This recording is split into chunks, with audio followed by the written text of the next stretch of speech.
sky turned green before anyone noticed the change.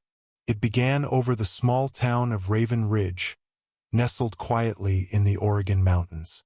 It was a sleepy place, the kind where you knew your neighbor's dog's name and borrowed sugar without knocking. But on the morning of April 3rd, the air shimmered strangely, and a faint, earthy scent, like mushrooms after rain, settled over the rooftops. No one could pinpoint the moment it started.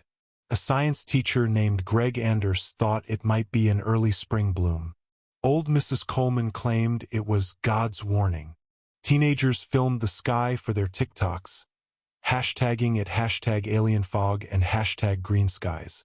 But it was young Annie Bell, age 9, who first noticed the real problem. "The trees are walking," she told her mother, eyes wide. Her mother laughed it off. "Maybe too many cartoons, honey." Annie shook her head. "They're growing legs." Day 1. By noon, a light green mist rolled in. It crept low along the streets, clinging to parked cars and porch swings. People found it odd but not alarming. After all, it didn't smell bad, and it didn't sting the eyes. Smelled sweet, like ripe pears and forest moss. By sunset, the town was blanketed.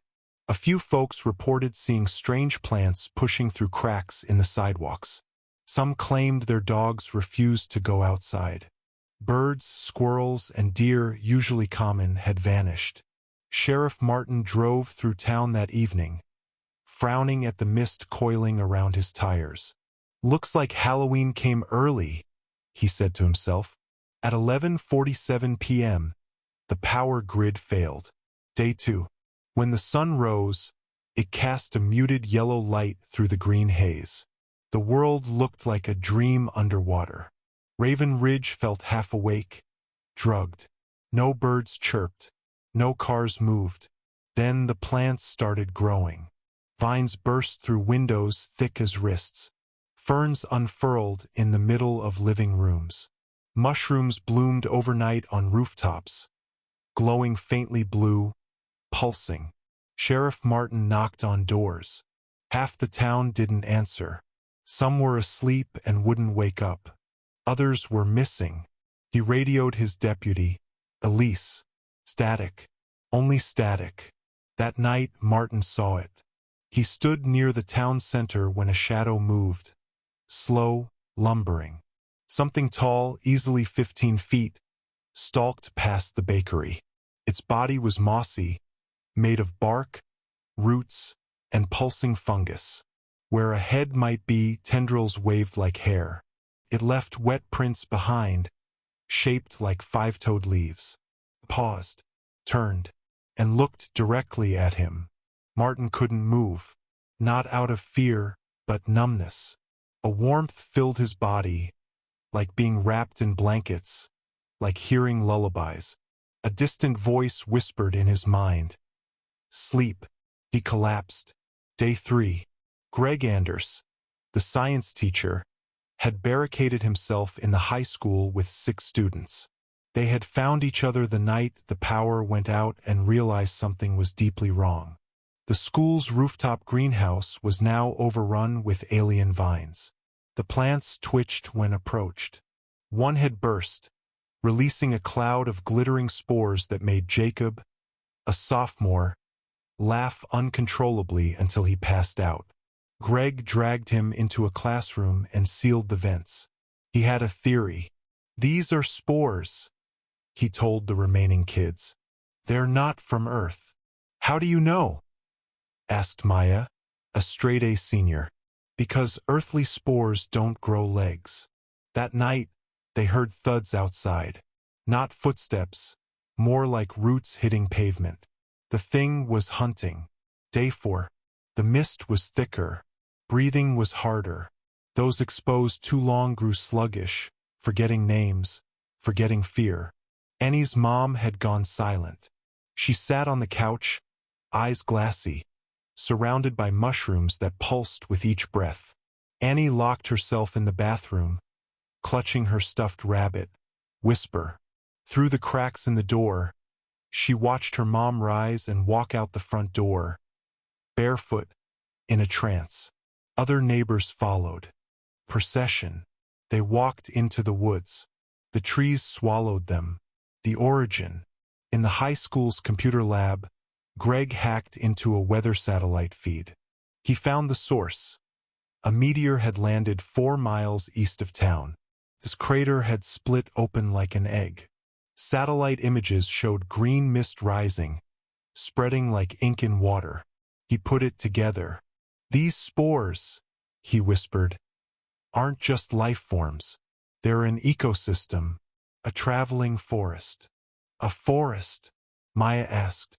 "Living inside a spore, hitchhiking through space, searching for worlds to root into. Like a seed," said another student. Greg nodded. "We're inside its germination zone." Day 5. Elise, the deputy, made it to the high school. Her uniform was torn, her eyes bloodshot, but she wasn't infected. She had been wearing a gas mask, thanks to a hunch. She told Greg and the students, "Most of the town's gone. They're part of it now. Some willingly." The group decided to go to the crater to stop it, burn it, something. At dawn, they packed what they could. Fire extinguishers, flares, axes, and 1 shotgun. They moved through a jungle of alien growth. Buildings were buried under vines. Cars became flower beds. Everywhere, eyes blinked from plant stalks. Watching, the forest moves. The crater was massive. Inside it, a pulsing heart glowed. Around it, towering plant creatures wandered. Some had arms. Others had tendrils or wheels of roots. But all moved with purpose, feeding the heart, tending to it. A spore the size of a house hovered over the heart, spinning. Maya gasped. "It's making more." Greg whispered. "It's terraforming Earth." 1 town at a time. They tried to get close, to pour gasoline, light it, but one of the monsters caught their scent.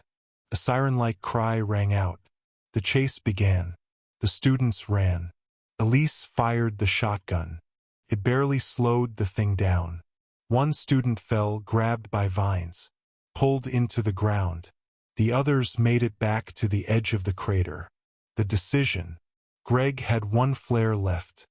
"Burn it," Maya said. "Now." Greg hesitated. "What if it's alive? What if it's sentient?" Elise shouted. "It's already taken your town. Your people." Greg saw Annie among the trees. The little girl stood still, spores swirling around her, eyes glowing green. But she wasn't afraid. She looked peaceful. The creature beside her didn't harm her. It held her hand. Greg lowered the flare. "They're not evil," he whispered. "They're just growing, like plants do." Maya shook her head. "So we let them?" Greg looked at the sky. More green clouds gathered. He knew the answer. "No."